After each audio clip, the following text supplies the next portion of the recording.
I'm told that we have quorum, so I am going to go ahead and we will begin the Oklahoma City Arts Commission's November 15th regularly scheduled meeting. Welcome.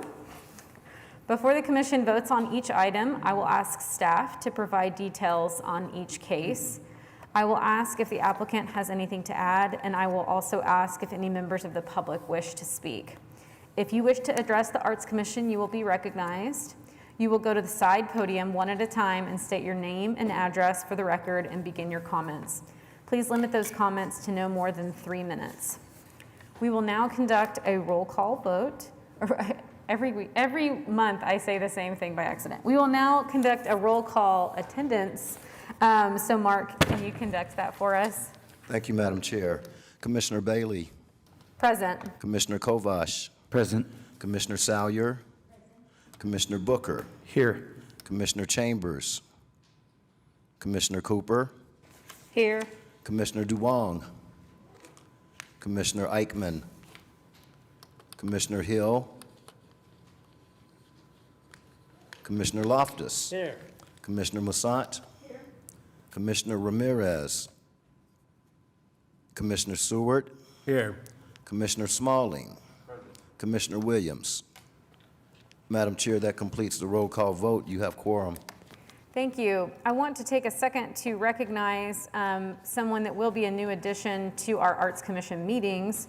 And this is Zubair Rahman. Apologies if I have not pronounced that correctly. They are representing the Mayor's Committee on Disability Concerns, and they have an interest in bringing about an awareness of the disabled to the community. Committee members are assigned to a border commission like ours or a trust within the city government to attend as an observer. So in the future, they may be present at our meetings. Our first item is item number 2, approval of meeting minutes from the October 18th meeting. I hope everyone has read through the minutes, and if there are no corrections to be brought to our attention, I will entertain a motion in a second. And remember, if you weren't present, we can't vote on that. Do we have quorum to vote on that item based on last month's attendance? Was everybody present at last month's? Who was anybody? You, okay, so we need to skip that item for right now. Okay. We will skip that item, and if we do have quorum later on in the meeting, we will return to it. Moving to item number 3, items for discussion and action. Do we need to table that to next regularly scheduled meeting to vote on that? We could do what you just said and see if we have any members show up, or we could defer. Okay, we will evaluate that later in the meeting then. The first item under item 3 is our 2022 Oklahoma City Arts Commission meetings and deadlines. Robbie, can you present this? Yes, so every December by state law, there's a requirement that the city clerk must post all the the regularly scheduled public meeting dates. And so staff has put together a schedule for next year with both the deadlines and the meeting dates. As you'll notice, there is an asterisk by the January 24th meeting. It's usually the third Monday, but the third Monday in January is Martin Luther King Jr. Day. And the other advantage, too, by delaying the Arts Commission for a week, it also allows a delay to the deadline, so it's not right up on the holidays preceding that, so it's better for applicants and artists. And all of the others are the third Monday of the month. And so these have been checked on the schedule and are available, so we're bringing them to you for your approval. Are there any commissioners or members of the public that wish to speak on this item? If not, I will open the floor for a motion and a... Move approval. Second. Okay, so we have a motion from Commissioner Cooper and a second from Commissioner Seward. Any other questions? Any further discussion? Mark, can you do a roll call vote for this item? Thank you, Madam Chair. Commissioner Bailey. Yes. Commissioner Kovash. Yes. Commissioner Salyer. Yes. Commissioner Booker. Yes. Commissioner Cooper. Yes. Commissioner Loftus. Yes. Commissioner Moussant. Yes. Commissioner Smalling. Yes. That completes the vote, Madam Chair. The motion passes. Thank you. Item 3B, a call to artists for Lower Scissortail Park. This is RFQ-O City-102. 1% for art for Lower Scissortail Park. Address of 410 Southwest 10th Street, Ward 6. 3B1 is a withdrawal of advertisement of qualifications. 3B2 is a withdrawal of an offer to contract. Robbie, can you present these items? Yes. Thank you, Madam Chair. So the Oklahoma City Council approved the RFQ on April 27th. This is a project that is over 25, it's 100 and something thousand, but it's over $25,000. So these announcements are based on our policy and procedures already approved by the Arts Commission, go directly to council for a public announcement, and they're advertised worldwide. And so the RFQ gets announced on the next day after council receives it. The selection committee reviewed and shortlisted submissions on May 19th, and then those shortlisted finalists attended a mandatory site tour and later made presentations on site-specific proposals for the conceptual design.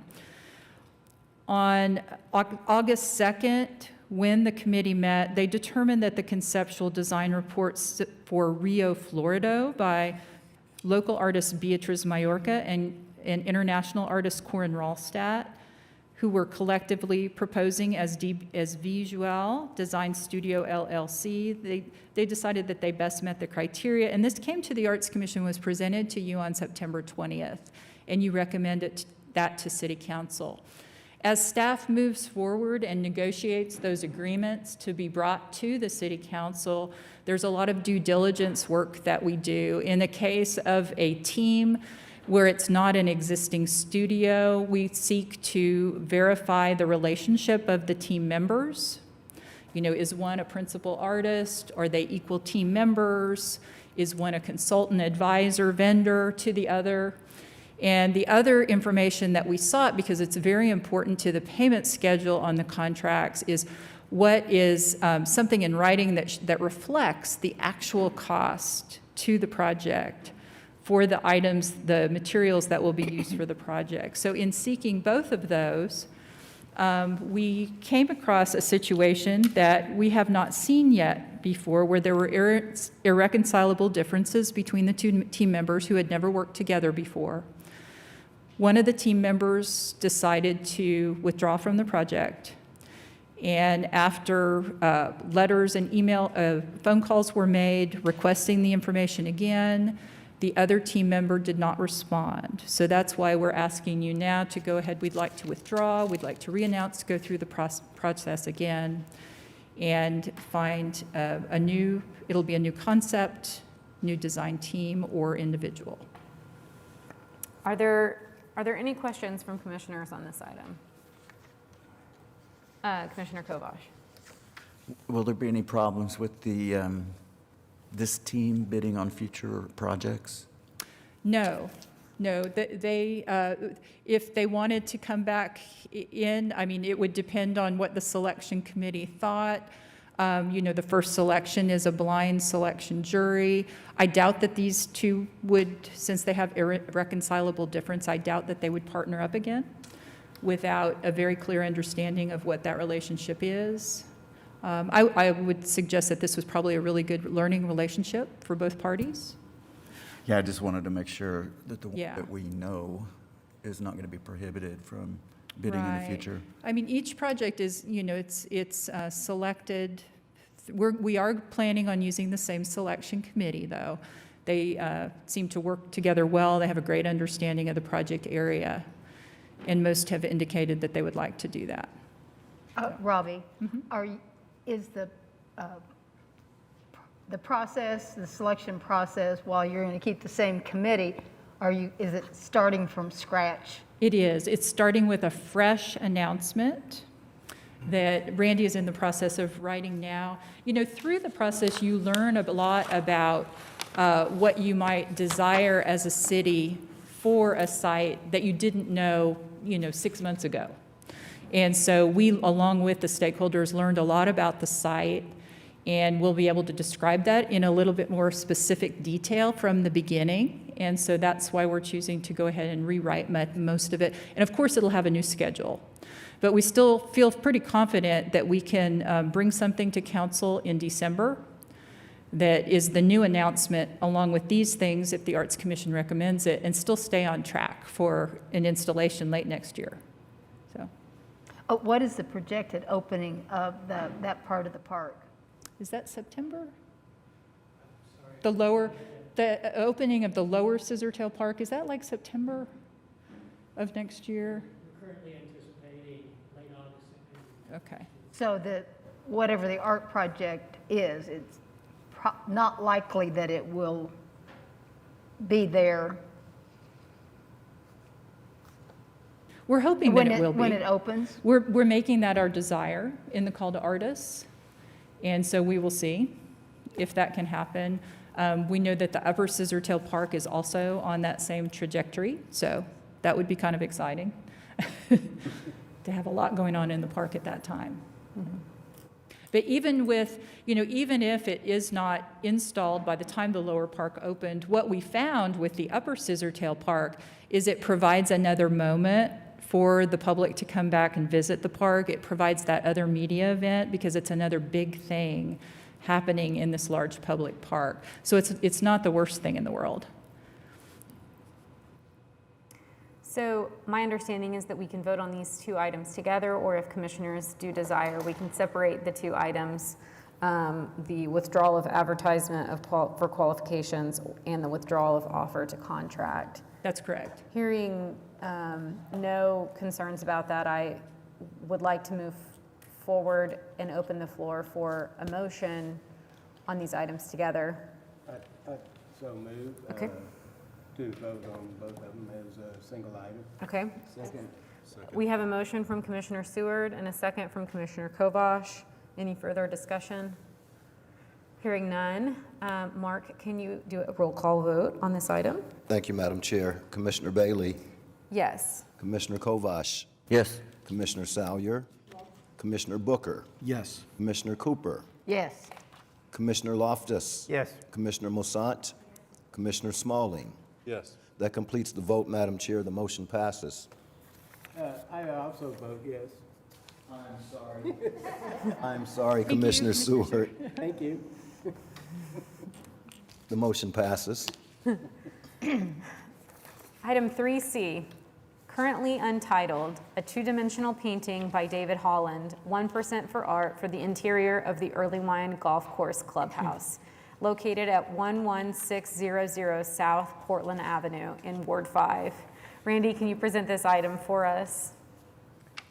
Good afternoon, Ms. Chairwoman and Commissioners. I'm Randy Marks, Public Art Project Manager. So, we've got a new system here today. Many of you, of course, will immediately recognize the work of David Holland. David was chosen by the selection committee for the $19,000 2D artwork for the new Earlywine Golf Clubhouse, which is currently at the very, very beginning stages of construction. The painting will be installed at the entry hallway on a stone wall. The wall is the back side of a fireplace where the business side of the fireplace opens into the dining room. Now, the image that you're seeing here is not the actual work that is being proposed by the artist, and I'm going to explain why that is the case. So what the selection committee chose was an approach to the work, not the actual work itself.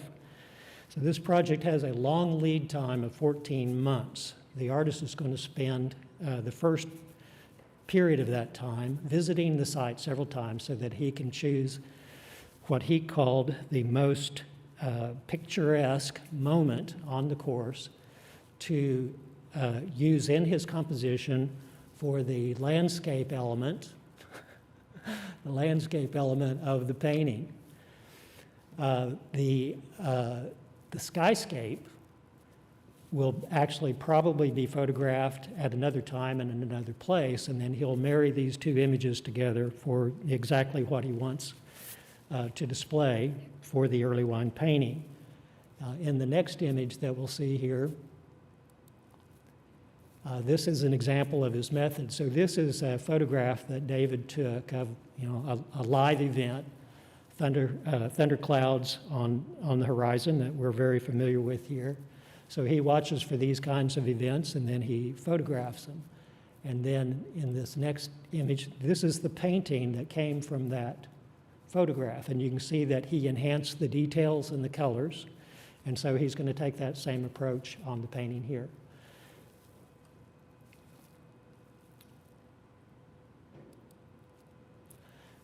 This is the entrance to the clubhouse. So when you walk in those doors, this faces west, when you walk in those doors going to the east, you'll see the back of the fireplace in front of you down a short hallway. David's 5 foot tall by 12 foot wide, large painting. Framed painting will be on that rock wall. So it will have the effect of looking through the wall as a window looking into the golf course. And the painting will be titled after sometime during production when it speaks to him, when the name comes to him, definitely before he prepares the art marker that will be installed with the piece. So with that, we recommend this to you, and I can answer any of your questions. Any questions from commissioners? Yes, Commissioner Kovash. Do you know if in the final building, if the painting will be exposed to sun from a window? The length of the hallway would make that highly unlikely. So I won't say that it can't happen, but it'll be unlikely that it will have any direct sunlight. Also, the glass will be tinted so that even if there is sunlight, it'll be filtered down somewhat. It's a good question, though, and I'll follow up with the architect on that and see what the case may be. And maybe if it is going to be in sunlight, maybe David could double check and make sure the varnish won't yellow under the sun. I'll do that. Thank you for the question. Any other questions? Any questions from members of the public on this item? Hearing none, I would open the floor for a motion. I would make a motion. Okay. Second. Do we have any staff notes on this item that we need to consider? No, because it's a 1%. Okay. So we have a motion from Commissioner Salyer and a second from Commissioner Cooper. Any further discussion? Hearing none. Mark, can you perform a roll call vote for us? Thank you, Madam Chair. Commissioner Bailey, Yes. Commissioner Kovash, Yes. Commissioner Salyer, Yes. Commissioner Booker, Yes. Commissioner Cooper, Yes. Commissioner Loftus, Yes. Commissioner Mosat, Commissioner Seward, Yes. Commissioner Smalling. Yes. Madam Chair, that completes the vote. The motion passes. Thank you. Item 3D, Moment of Truth, a sculpture by Daniel Moore doing business as the Oxide Studio. 1% for art for the exterior of the Early Line Golf Clubhouse, 11600 South Portland Avenue in Ward 5. Randy, will you also present this item for us? Thank you again. The Moment of Truth by Daniel Moore is a $25,000 3D exterior sculpture, again chosen for the Early Line Golf Course.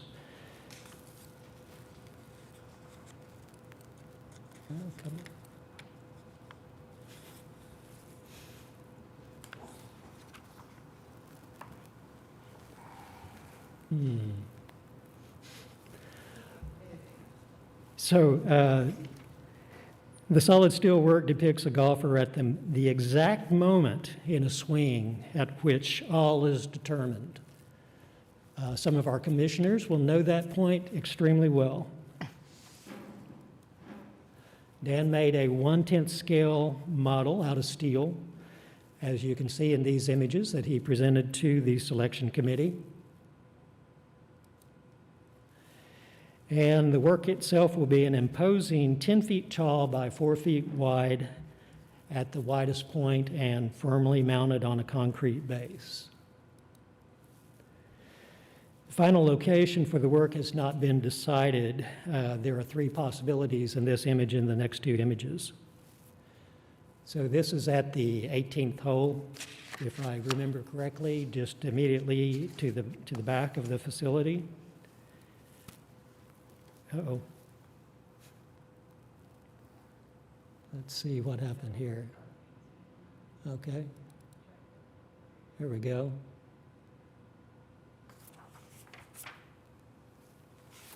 Another location. or in the front at the roundabout. So the artist is going to work with staff, with the design team, and with the Golf Club Pro to figure out what is the location that's going to work best for the art and the facility, both for mutual enhancement. And thanks to Commissioner Moissant, who was our arts commissioner on both this one and the previous project that you saw. Thank you very much. Thank you all, and I will try to answer any questions that you have about Moment of Truth. Any questions from commissioners? Yes, Commissioner Smalling. This third location, I would discourage it, because if you want to encourage people to engage with it, get pictures, be around it, that's a dangerous spot. Okay.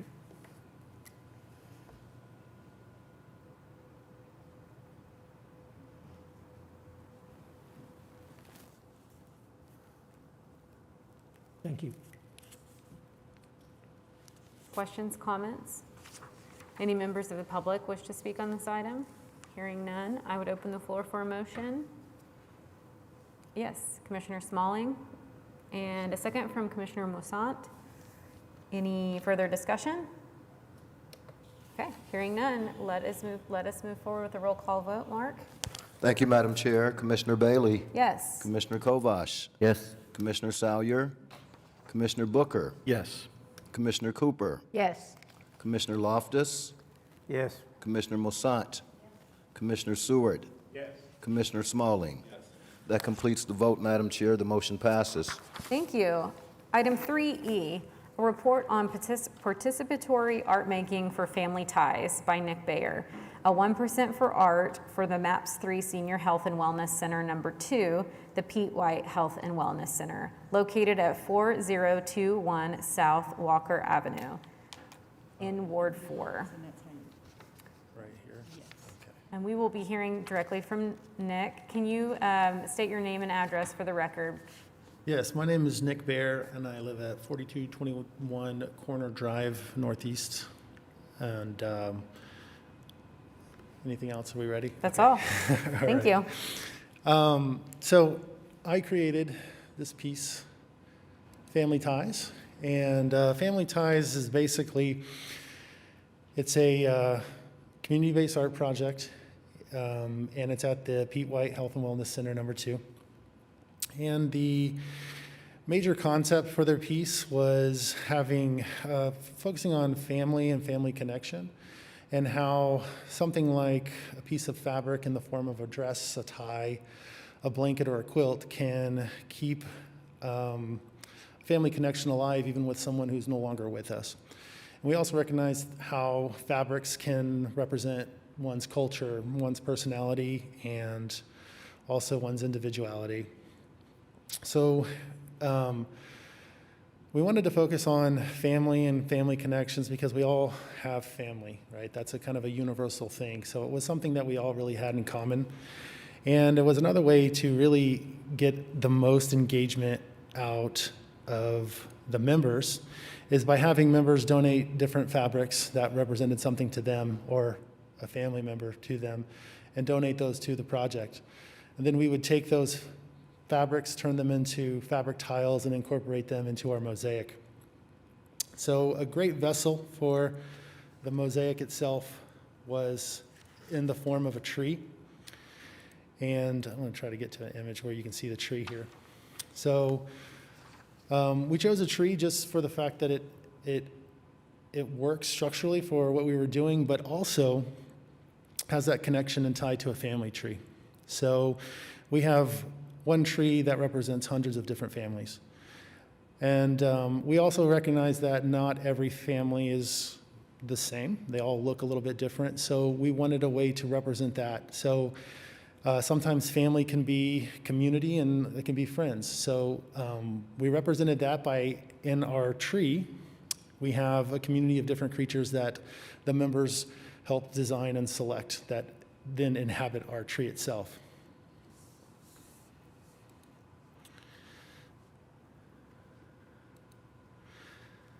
So here you can see our one tree that represents all the different members and their families and our community of creatures that are living together. One of the important things about this particular project is that 70% of this project was completed with membership help. 80% of the project was completed on site, which I think was another important factor about this project itself. We had over 50 people participate throughout the 1-year period that we worked on this particular project. And I would say we had 30 people who were, I call them frequent flyers, because they were in at least multiple times a week for hours at a time to participate. And I think one of the really unique things about this particular project was, I've worked with a lot of non-traditional students as an educator, and these were what I considered like non-traditional artists. A lot of these people hadn't had art experience until like the last time was when they were a little kid, and that was the last time they got to actually experience and engage in the arts. So this was kind of a new thing for a lot of them to have this opportunity. A lot of them are retired, and this is their first reintroduction into the arts. So there was a lot of fear at the beginning, getting them to overcome some of that. A lot of what we did that I think was successful was, we had a schedule. I was there every day. It was almost like an artist in residence kind of thing, where I was there for a period of 5 days a week for that period of a year almost. And people would slowly just kind of walk by the art room and see what we were doing. And then ever so slowly, people would start to come in, and we would engage them with something small, and then that would build from there. And then slowly they would just keep coming back, and then the next day they'd bring a friend. So we really got a lot of engagement. One of the added bonuses of us being there for so long was the development of the art program at the site.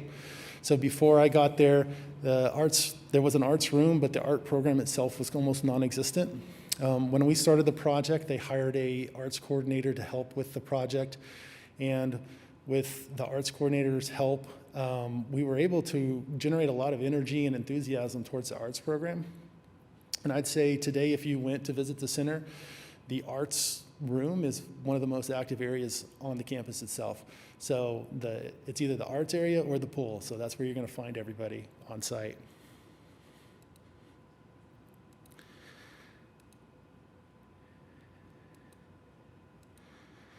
So the mural itself ended up being what we call a hybrid mosaic. So it's part painted mural on the wall, part physical mosaic.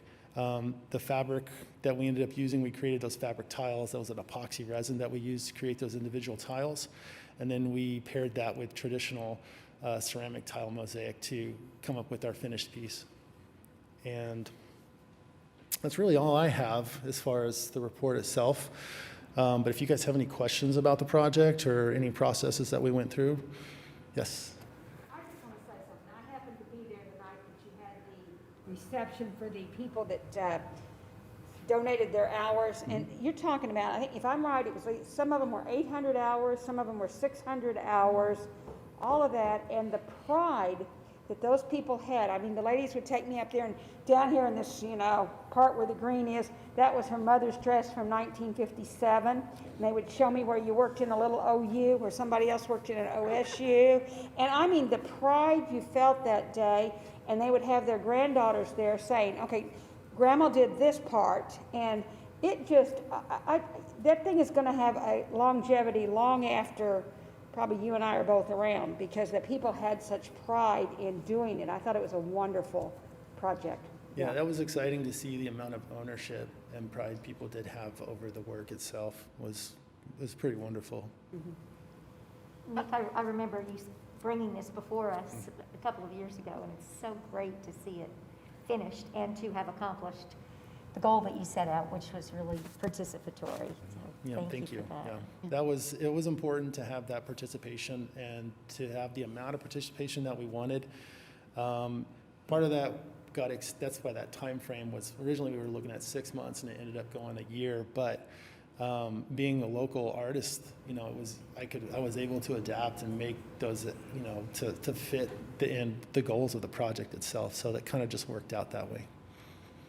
I was part of the jury that selected this project, and I know that we were all real pleased with the idea that they wanted to have something that would be collaborative, but we didn't know really how it would work out. That when you made the proposal and told that this is what you wanted to do.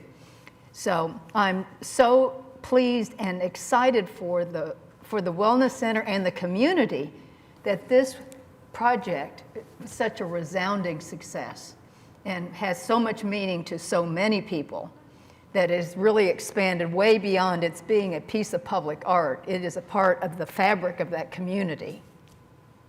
Yeah, absolutely. And it was impactful when someone did bring in something this is from my husband, who's no longer with us. He passed away 6 months ago.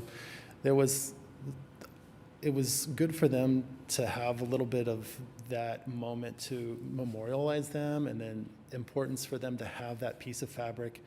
And we encased it in the resin, and then we put it up on the wall. I mean, it was just, it meant a lot to them for that to happen. And it means a lot to me too. I mean, I always, when I talk to them, I tell them it's like, this is not mine, this is ours. We did this together. So, and I think that's the way I feel about it. It was definitely a community project all the way through.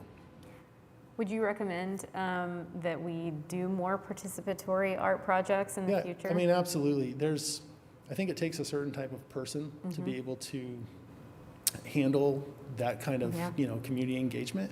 But I do think the impact that you have with something like that is probably like tenfold versus just some public art that just shows up at some point. So that engagement, again, we've been talking about it, it creates that ownership and it creates that sense of pride in the community. So, and I think just like with the people, they were so impressed with themselves at the end of this project. They're like, I can't believe this is what we made. And I think that just the art appreciation that happens there, and then they're going to look at art with a new light every time they see another piece of public artwork. They understand what goes into making that happen. Commissioner Smalling? It's a fantastic piece. Having worked on many different projects with communities, specifically for milestoning, it's such a simple, clean, elegant idea. And the execution of being able to keep the focus for that period of time.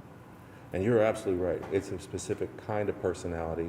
And I'm sure that you found as you got into it, it put strains financially that weren't anticipated. And so it would be, in order to do this, I would recommend that we sit down and do some kind of case study on it, because it's worth doing and looking at this because it engages the community. But we also have to think about these unexpected costs for longevity. We also have to think about, as things age, how we repair, how we move, how you touch these things, or how we put surfaces. And this is fantastic. Yeah, thank you. I mean, it was a pleasure to get to do it. Part of our difficulties were trying to do community-based stuff during pandemic, so there's those challenges with it as well. But like I said, I think this was a resounding success, and I would 100% do another project like this again.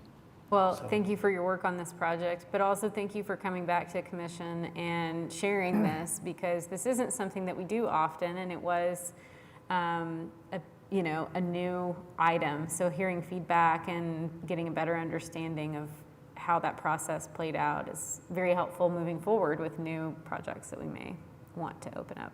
Yeah. So thank you. Sure. Appreciate Thank you.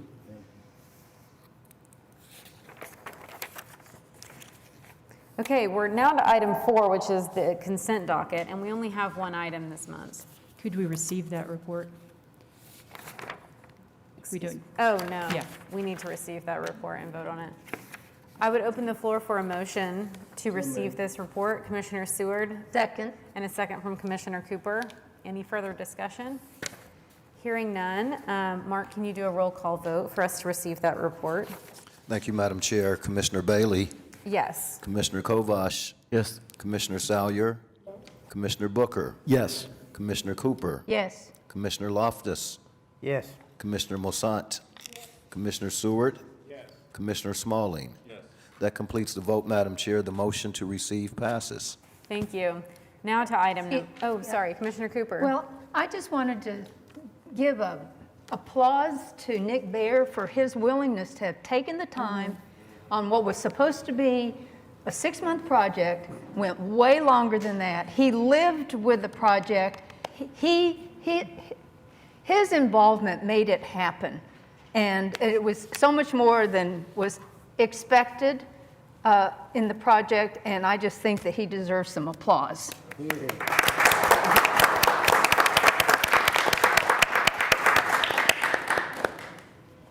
Thank you, Commissioner Cooper. Appreciate it. Item number 4, A, B, a mural by Dallas Smith for White Spire Energy at 2211 Northwest 39th Street in Ward 2. Robbie, can you present this item? Yes. So this mural is being proposed at 2211 Northwest 39th Street in Ward 2, and the zoning is C4. And as you might remember, murals are a conditional use in all zoning areas. The only time where we really have to pull them out and review if they're maybe not allowed is in a PUD. So, which staff does every time we bring one to you. So in this case, the owner, the applicant Dallas Smith, had already hired an artist and wanted to proceed before the weather got cold. Even though in the application package itself, it appears to be like kind of a brick rock, something in between their wall from the rendering, we were able to confirm on Google Earth that the wall had already been painted. So we proceeded through our normal approval process where we can recommend it for an event permit to paint early, and a live painting special event permit was issued on October 18th, so the artist could begin. So this is being brought to you after the fact to be able to issue a permanent mural permit under the sign code. And so I'll be happy to answer any questions you may have. Any questions from commissioners? Has anybody seen it? Just from the picture, it looks very interesting. It does. I have not, but now I might need to drive by. Okay, hearing no further comments or questions, I would open the floor for a motion on this item. So moved. That is Commissioner Salyer with a motion. Second. And a second from Commissioner Kovash. Uh-oh. Any further discussion? Hearing none. Mark, can you do a roll call vote for us? Thank you, Madam Chair. Commissioner Bailey. Yes. Commissioner Kovash. Yes. Commissioner Salyer. Yes. Commissioner Booker. Yes. Commissioner Cooper. Yes. Commissioner Loftus. Yes. Commissioner Mosaic. Commissioner Seward. Yes. That completes the vote, Madam Chair. The motion passes. I'm sorry, Commissioner Smalling. Yes. That completes the vote, Madam Chair. The motion passes. Thank you. Item number 5, discussion action on reports from committees. The first committee is Commission Advocate. Commissioner Salyer, do you have anything you'd like to report? Thank you. I do actually have a couple of things I'd like to talk Excellent. about. Some of these are retrospective and some of these are forward-looking. But, oh, is my mic on? Is my mic on? You need to put it in your mouth. You know, get me out of here and I can't remember what to do anymore. Completely out of practice. So I just wanted to report that on October 25th, Mayor Holt declared the month of October 2021 as Arts and Humanities Month. Both our Arts Commission Chair, Allison Bailey, and our Humanities Director, Caroline Lowry, spoke to the City Council and the Mayor about the importance and value of arts and humanities to our community. So that's always an important event, and I know it was scaled back a little bit in terms of participation because of this thing we're in the middle of, but thank you for sharing how important it is to all of us. Item number 2, as I believe all the commissioners have received an invitation to a breakfast on Wednesday, December 1st at Park House in the Myriad Gardens.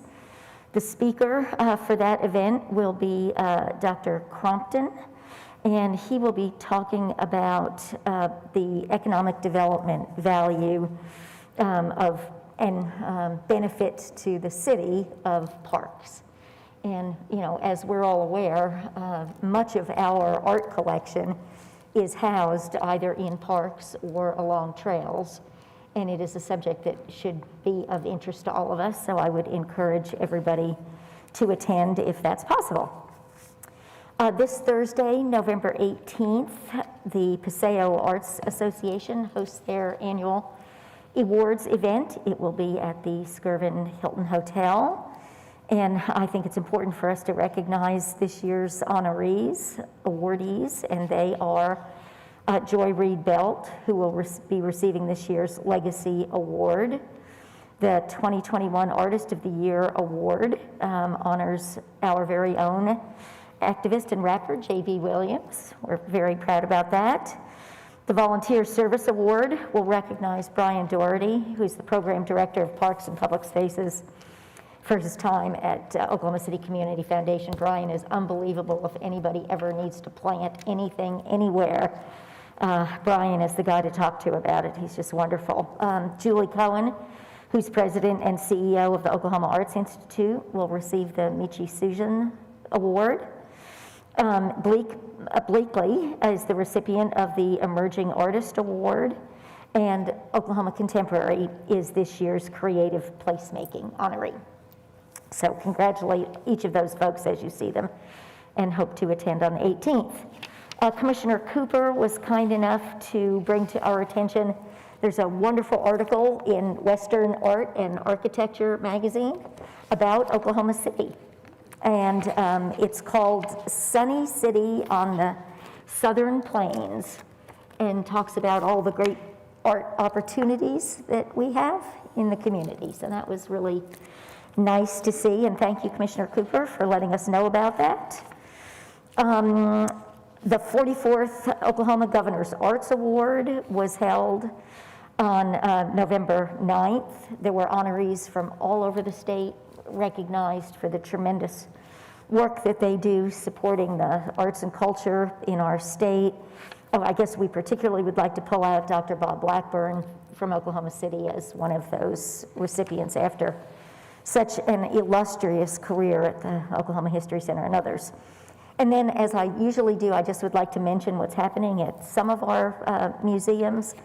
Oklahoma City Museum of Art has a wonderful exhibit that just opened called For America. These are 200 years of paintings from the National Academy of Design. And I was unaware until I was able to see the exhibit that the National Academy of Design is made up of artist academicians who, once they are elected to be an academician, they are required to donate a painting, a piece of their work to the Academy, and also a self-portrait. And so as you go through this exhibit, the works are so interesting, but to see them juxtaposed with the artist's self-portrait is really fun. And the one that just jumps out in my mind is the Taos artist, Walter Ufer. And it's such a great painting, but his self-portrait is maybe even better. I mean, it's just very fun to see. So that's an exciting exhibit. I don't know if anybody's been to Oklahoma Contemporary yet, but they are doing something, different for our community, which is one of the gems of, one of the reasons they're here. And the exhibit is called Open World Video Games and Contemporary Art. And it's just another really interesting avenue to bring a different medium in front of us all. So do go see that. And I also just wanted to mention, this is an outdoor exhibit also at Oklahoma Contemporary, but the Shekiah Booker exhibit that's called Shaved Portions will be open through the summer of 2022. And it's, if you haven't driven down Broadway, it's this incredible piece that she created using salvaged rubber tires. And it's just a monumental and very exciting piece of artwork. And we hope everybody's had a chance already to get out to see First Americans Museum and perhaps to dine in the restaurant. It's fabulous. So that concludes my report. Thank you. We have a lot on the agenda to see in Oklahoma City. There's a lot going on. It's just wonderful. I will speak on behalf of item 5B, which is the Art and Cultural Building Trust Task Force. I am co-chair with Commissioner Chambers. We don't have anything to report, but we are trying to schedule one more meeting before the end of the year, and hopefully we will have something to report at the beginning of next year. The next item is our staff report. Robbie, can you? So staff has been busy. We have just this week, there are art selections for Fire Station 38, the zoo, and 3 SNI projects.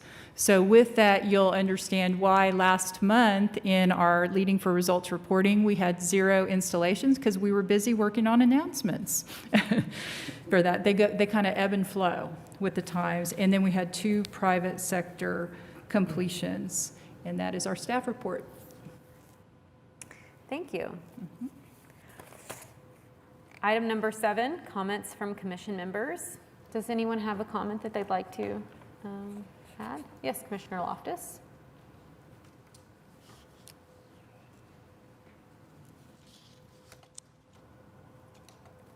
I think I'm on now. I finally got over to the Crystal Bridges Art Museum in Northwest Arkansas. And as an architect for a long time, I can tell when a building had no budget. And this building clearly had no budget. And it is a fabulous piece of architecture, and the art collection within is beyond fabulous. And I've been told by somebody that I think knows that the original investment in building and collection, and John, you might confirm this or say, no, you're a liar, was $2.5 billion. That's a number, in excess of $2 billion is what I've heard. Yeah. And so that was pretty amazing. The second thing was, this morning I finally got around to listening to our mayor's State of the City speech. And I've known our mayor for 10 years, and I was astonished at how well he did, how well he presented the condition of Oklahoma City. And I would urge everybody, if you haven't seen this presentation, to watch it. It's amazing. It's amazing. Thank you. Any other commission? Yes, Commissioner Seward. One last exhibition that people might want to see are the new exhibits at the Cowboy Museum. I don't know if you've seen them yet, but they're really well done. The traditional cowboy arts, the great work, small wonders, what pieces are remaining, and then there's a new collection works exhibit up as well that is pretty amazing. A lot of work from artists around the country, from primarily the 20s and 30s. So it's real fascinating. I saw it yesterday. I think from Small Works, Great Wonders, there might be 3 pieces left unsold. An amazing sale. Right. Absolutely incredible. They still have quite a few pieces left, but it is you can tell that they sold a lot this year. They sold a lot of work this year. Yep. Thank you.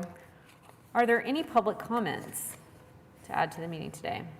Hearing none, I would remind everyone that the December 20th, 2021 meeting will be our last meeting of this year, and it will be held here in City Council chambers at 4 o'clock.